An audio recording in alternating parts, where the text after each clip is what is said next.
It is a land clothed in history, a land of turmoil, where magic and politics collide, where the lives of the commoners are just as valuable as those of nobility. Tragedy, betrayal, hope against all odds, divine interference, and realms of wishes made real. This is the land of Ivalice. Ever since its debut in 1997's Final Fantasy Tactics, Ivalice has become perhaps the most beloved world in the Final Fantasy franchise. Every time it comes up, it brings out the lore master and story weaver. Unlike my approach to the Fabula Nova Crystallis project, I shall be focusing a lot more on development history and staff comments, since they're far more closely connected to how Ivalice was born, how it changed, and where it is now. Indeed, many staff members have had recurring roles in each Ivalice title to some degree, and made comments on different aspects of the world and lore. So think of this video as a combined production timeline and lore discussion. Needless to say, this video is replete with spoilers. You have been warned. Ivalice was created by Yasumi Matsuno, originally of Quest Corporation and known for creating Ogre Battle and its sequel, Tactics Ogre. The latter game featured a, for the time, innovative story which placed focus on ethnic conflicts and political scheming over high fantasy shenanigans. He brought this more grounded attitude to his first project at Square, later Square Enix, a tactical RPG dubbed Final Fantasy Tactics. Over the years, several other staff members would be linked to titles Matsuno worked on, especially Ivalice titles. Matsuno acted as lead writer for many of them, but after leaving Square Enix in 2005, others took on a more prominent role, including Kazutoyo Maehiro, Kyoko Kitahara, and Daisuke Watanabe. Over the years, Matsuno has returned to work in a freelance role on the story and writing for other Ivalice-related projects.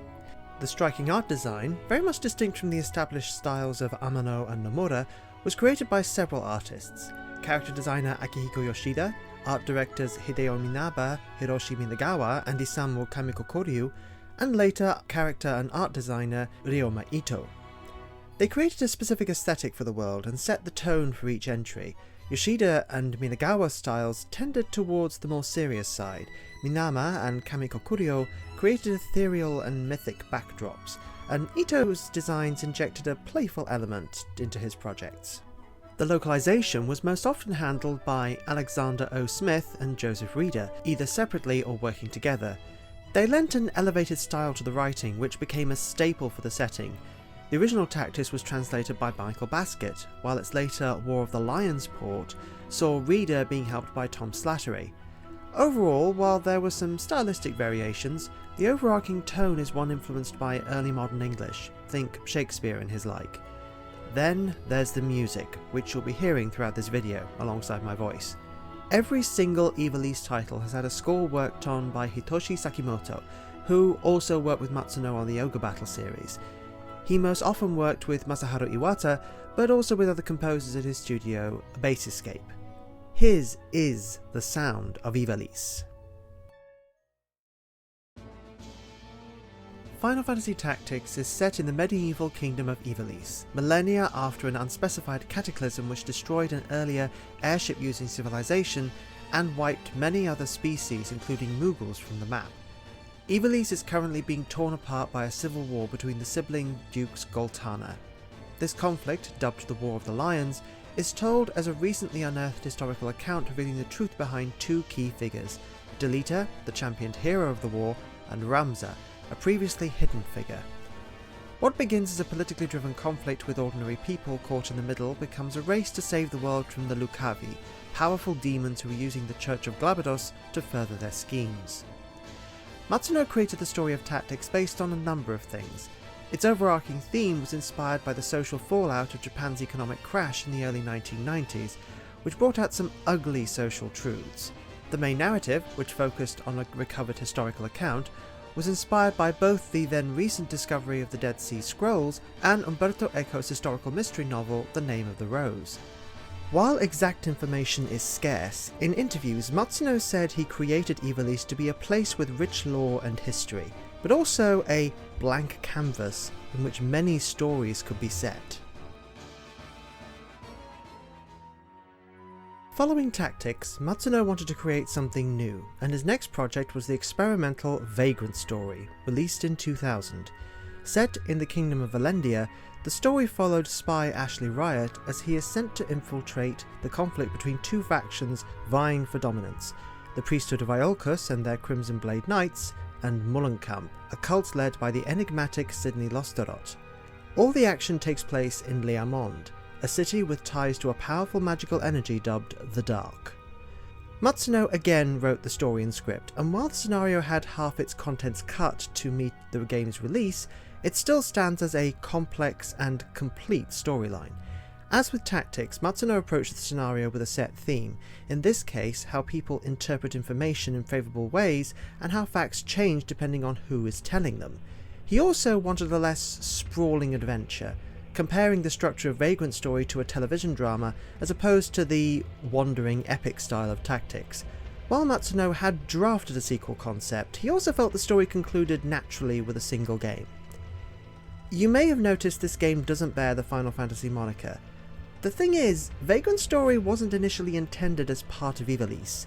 In 2012, Matsuno stated that references to elements from Tactics were intended as fan-focused Easter eggs. However, by 2004, Vagrant Story had been incorporated into Ivalice, as Matsuno said in an interview that the events of Tactics and Vagrant Story took place relatively close to each other geographically, but separated by spans of time. And this is where things start to get complicated.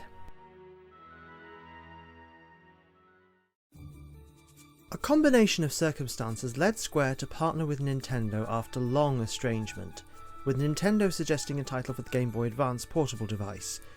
Matsuno wanted to create a successor to Tactics for the new hardware, and team members from his former employer Quest Corporation had been absorbed into Square at that time. So they decided to create a new Tactics together that could stand on its own. Not a sequel, but a new iteration that would, hopefully, be more accessible. Releasing in 2003, Final Fantasy Tactics Advance follows 4 children who face very real personal problems in their modern town of St. Ivalice. Upon finding a strange book dubbed the Grand Grimoire, the 4 wake up the next day to find their town transformed into a fantasy realm, also called Ivalice. One of the 4, March Radyuju, must convince the others to return to the real world regardless of the problems they face there. The illusion is maintained by magical crystals controlled by the book's spirit, Ligrim, who seeks only to preserve the world it has created for the children. Matsuno created the basic story, which was then expanded by Kitahara and Shutaro Yokoyama. He created the initial concept of a dream world in a book and returned to a theme from Tactics of former friends forced onto opposing sides. But compared to Tactics, and especially Vagrant Story, Tactics Advance opted for a much lighter tone, a children's tale. It also had the meta-reference of the world that the grimoire conjured being based on a game one of the children played, Final Fantasy. Later interviews with staff members clarified that this was an Ivalice built from dreams, not the, quotes, true Ivalice. But which was the true Ivalice, or were any of them true at all? In interviews regarding the Ivalice that featured in the in-development Final Fantasy XII, Minaba said that he felt each iteration of Ivalice was its own world of sorts, sharing elements but otherwise separate. This would mean that we had at least 3 separate Ivalices knocking around, not counting the setting in Vagrant Story. 2006's Final Fantasy XII had a rough production. The storyline was set early on, which caused some issues down the line. It was during this time when, according to later developer Motomu Toriyama, Ivalice stopped being Matsuno's world and started being Square Enix's. Matsuno's departure from the company in 2005 reinforced this. There have been rumours of troubles focusing on his connection with Hironobu Sakaguchi following the failure of the feature film Spirits Within, and clashes with company staff. Matsuno only ever described his reason for leaving as ill health, although he later noted a lack of overarching control compared to his earlier projects. And while he did leave, all that he wrote and created was retained in the final product. The finished script included work by Watanabe, Jun Akiyama, and Miwa Shoda. Sadly, many of their planned story ideas had to be cut to meet release. 12 shows an Ivalice filled with multiple species including humans, the rabbit-like Viera, the reptilian Banga, and some very unique Mughals. The main plot is focused on the fate of Dalmasca, a country caught in the crossfire between 2 great powers, the empires of Rosaria and Arcadia. Watching events unfold are Varn and Penelo, orphans living on the streets of Dalmasca's capital. But the main players, in a sense, are Ash, the would-be queen of Dalmasca, and Bash, a former soldier branded a traitor for its king's death. Aided by the dashing sky pirates Balthea and Fran, the group end up dealing with the Ocuria, a sect of godlike beings who seek to manipulate the war for their benefit, and Venar, a rebel Ocuria using the war to break humans free from Ocurian control. 12 introduces a lot of lore, almost too much. The Ocuria take an interesting, if tertiary role in events, influencing history through gifting powerful crystals, dubbed Nethicite, to chosen humans. This Ivalice is a place where magic is in abundance, airships fill the sky, and many peoples live in harmony with each other. Matsuno described the airships in particular as an introduction of sci-fi elements into the previously high fantasy setting. There were also espers, who shared the names of Tacitcs Lucavi. These were included as a blatant reference to Tacitcs. So where does this leave Ivalice? What's its place in the timeline, if any? Well, Square Enix's supplementary materials included a timeline, which connected the period of 12 to that of Tacitcs, making mention of the cataclysm that also formed part of Tactics' backstory. Since Matsuno had left, everything after this point would continue under Square Enix's umbrella and under other developers.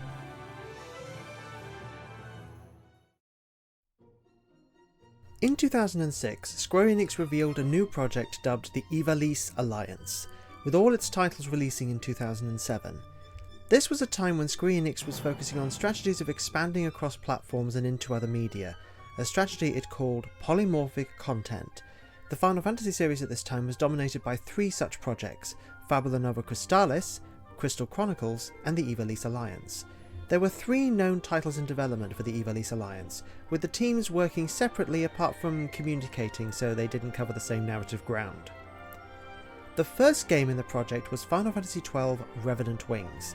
A direct sequel to 12, it followed Varn and Penelo, now Sky Pirates, as they hunted down the cache of Glabados and end up pulled into events surrounding the floating continent of Lemures. Lemures is home to the Aegil, a winged people ruled by the godlike Theothanos, who founded Lemures in defiance of Icurian rule and maintained both its power and isolation through large fragments of Orosite. The main thrust of the story is Varn and Penelo slowly reuniting with their former comrades to prevent Theothanos from launching a revenge-fueled attack on Ivalice and saving the Aegil from his corruption. This project is notable in that its gameplay was designed first, then when 12 proved popular, it was retrofitted into being a sequel featuring established characters. The scenario, co-written by Toriyama and Takinari Ishiyama, was decidedly lighter in tone and deliberately put a lot of focus on Varn, Penelo, and several side characters from 12. After getting the initial approval for its overarching theme, Toriyama wrote the story with oversight from 12's developers. Rather than being marketed simply as a sequel, Revenant Wings was intended to be something of a standalone project. The second Ivalice Alliance title was a remake of Tactics, subtitled The War of the Lions. There isn't much to mention beyond how it unified terminology with later Ivalice games, but it does include cameos from 2 other Ivalice titles. On the one hand is Balthea, searching for the cache of Glabados. On the other, a strange young man named Luso Clemens. The third and to date final significant title was Tactics A2 Grimoire of the Rift. This was developed by many of the same team as Tactics Advance, including its scenario writer Kitahara. The story begins, presumably, in St. Ivalice, where Luso is trapped on the first day of summer break sorting out his school library, and upon scribbling his name in a strange book, is transported to the realm of Ivalice. And in this case, it is truly Ivalice. The land Luso journeys through to find a way back home is Yaland, a region far removed from those shown in 12, but multiple characters from 12 make appearances. Developers clarified often and early that this was indeed the same Ivalice where Varn and Penelo lived. The tone was set as a light adventure rather than anything serious or dark, although early scenario drafts did include a darker tone more traditionally associated with the Ivalice setting. Technically, the latest title related to Ivalice isn't a new game, but a remake cum remaster of Tactics subtitled The Ivalice Chronicles, which was overseen by Matsuno and Maehiro. But there is, however, a further title to consider, one that never released. In development at the now defunct Grin Studio, Fortress was to act as a sequel to both 12 and Revenant Wings. The story followed Basch and others from those games as they faced the Sea King Loemund, a powerful demigod who sought to attack Ivalice in revenge for his defeat by Asher's ancestor. The story would have followed Basch as he maintained and defended the titular magical stronghold which held Loemund's helmet, the source of the demigod's power. Basch would have found an ally in Laegd, a demigod who allied with Basch after being defeated in combat. In the end, Basch would have sacrificed himself to kill Loemund for good, saving Ivalice and possibly redeeming himself in his people's eyes. An intended post-credits scene showed Laegd taking Basch's body to resurrect him as a new and better Sea King. The canonicity of this story is obviously questionable, as it never made it to release.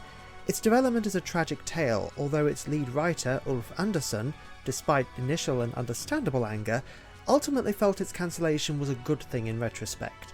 But it's fun to speculate on this hidden chapter of Ivalice's history, a final hurrah for those who defied godly beings to the last.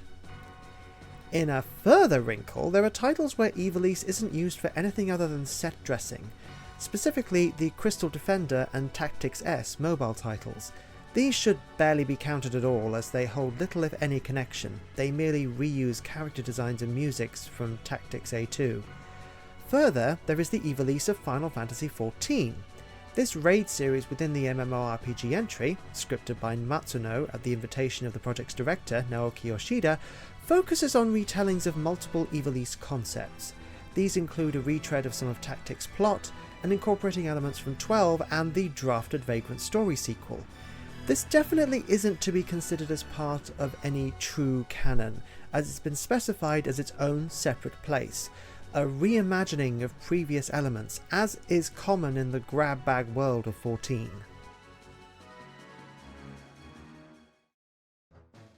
There are several recurring features across the extant games, mostly relating to terminology that acts as connecting threads and deliberate callbacks. The two biggest callbacks, or call-forwards if you will, are the Kiltia religion and Orosite. Kiltia is a religion that exists in some form or another from the era of 12 right up to the events of Tactics Advance, appearing to have access to powerful magic. Grimoires are tied to them and can be books or, in the case of Leomond, entire cities. The grimoires were created by the factions of Kiltia and act as their longest lasting legacy in the various Ivalice titles.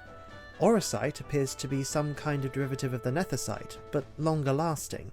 It is the key to Lemore's ability to float and the nature of its people, and during the era of Tactics, the 12 Orosite stones, containing beings dubbed the Zodiac Braves, are key to the schemes of the Church of Glabados and its controllers. Their potency is perfectly communicated by their Japanese name, Holy Stones. There are other smaller connecting elements. Judges feature across the ancient era of 12 to Tactics Advance in A2, acting as arbiters of the law and surviving through the Grand Grimoire. Espers, summoned monsters alternately known as the Yahi, Lucavi, Totema and Zodiac Braves, are powerful beings who may or may not have been created or enchained by the Ocuria. They act as allies in the time of 12, but have become antagonistic by the events of Tactics.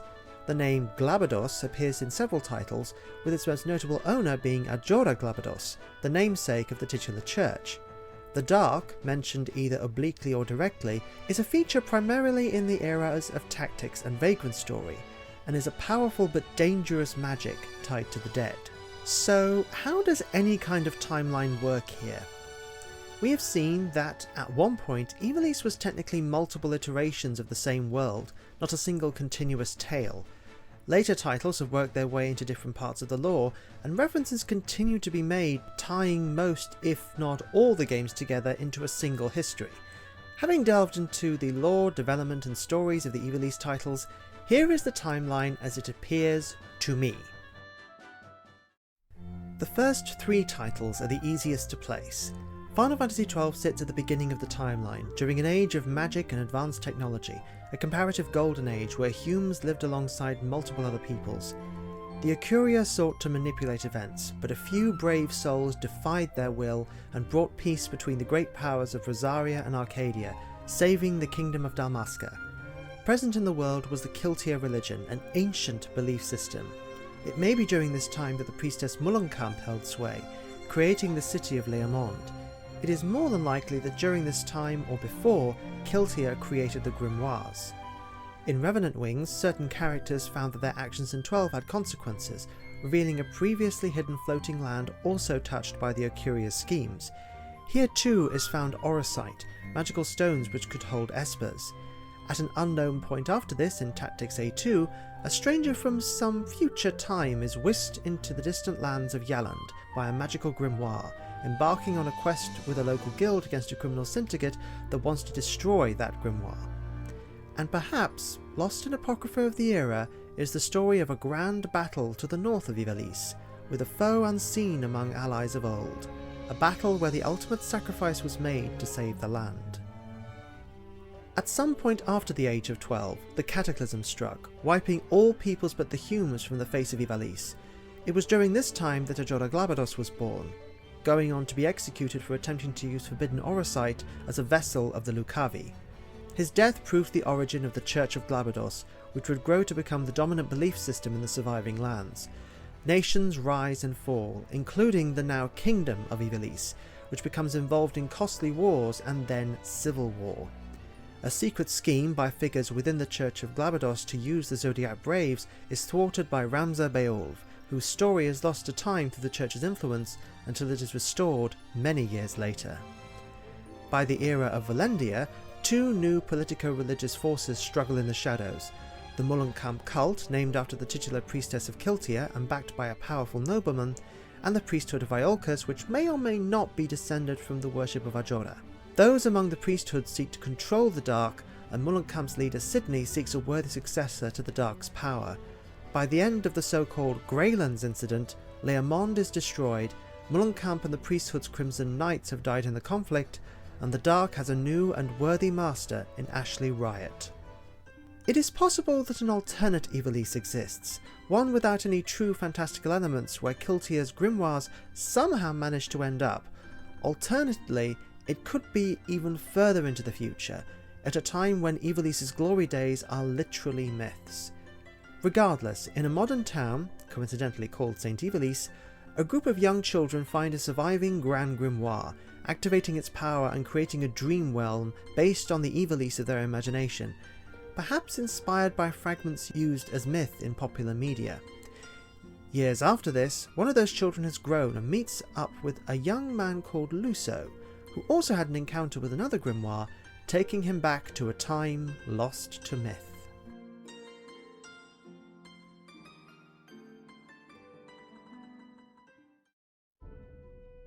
Depending on how you count things, Ivalice has seen 6 original titles, one of the most expansive Final Fantasy universes to date, and one that minimises explicit sequels and shies away from expanded media. As of 2025, Square Enix apparently has no plans to create a wholly new title within the Ivalice world. In an interview on the Ivalice Chronicles remake, My Hero called it a personal project rather than a signal for further Ivalice projects, and I think that's a shame. Along with being one of the largest, I believe Ivalice also stands as one of the most beloved and possibly one of the settings that many will be happy to return to over 7's Gaia, 10's Spira, or the over-complex worlds of Fabula Nova Crystallis. More so than Gaia or Eos, Ivalice is a character in and of itself, a vast and complex personality ready to show another facet of itself. Ivalice has also had influence outside itself. Final Fantasy XIV and XVI were both strongly influenced in style, art and tone by the Ivalice setting, with veterans or fans of Tacitcs XII and Vagrant Story working on them. I hope this video was at least entertaining and maybe got you interested in trying out this series. While most entries are stuck on singular and by now old consoles, both Tacitcs and 12 are available in remastered forms on modern platforms. And if you approach them as they are, without imposing ideas of what a Final Fantasy should be, aka not expecting Final Fantasy VII version 23-M, you'll find a unique and beautiful world that is more than worthy of the Final Fantasy name. Thank you so much for making it to the end of this video, if you've managed that anyway. If you want some more Ivalice goodness, do check out Proper Bird's video on Final Fantasy XII, which goes into interesting speculation on that world and what the cataclysm of Ivalice might have been. And if you like, you can check out my video on Fabula Nova Crystallis to have a look at how that project crashed and burned. If you'd like to support me, links to my work are in the description below, along with sources that I used for the creation of this video. Until next time, see ya!